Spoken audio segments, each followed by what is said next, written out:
I work with young people in underserved communities in Nigeria, Africa.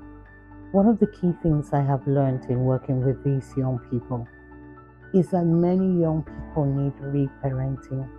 A lot of people cast aspersions on Gen Z as a generation that isn't willing to learn, unlearn, or relearn.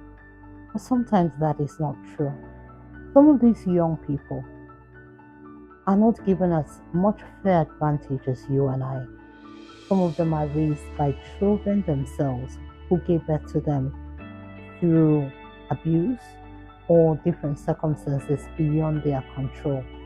And these children have in turn become breadwinners at an age where they weren't even ready or even knowledgeable to provide the kind of guidance that these ones needed. So, in turn, what you see as rascality or rascal behavior or bad behavior is a reflection of all the learning they had or were opportuned to get. And therefore, it reflects in the way they dress, the way they speak, the way they respond to things, and the way they even take themselves. Some of them do not even take themselves as seriously as you would hope they would. The education system, as much as it tries, sometimes does not have as much opportunity to raise them to be wholesome individuals while also teaching them learning. Because for some of them, they stay in classes where you have 430 students in one class and expected to reform their literacy as well as reform their person. You and I know that that is practically impossible. So, I think what we should be worried about is how you and I to reparent more young people. Make out your time today to ask, how can I help a young person become better?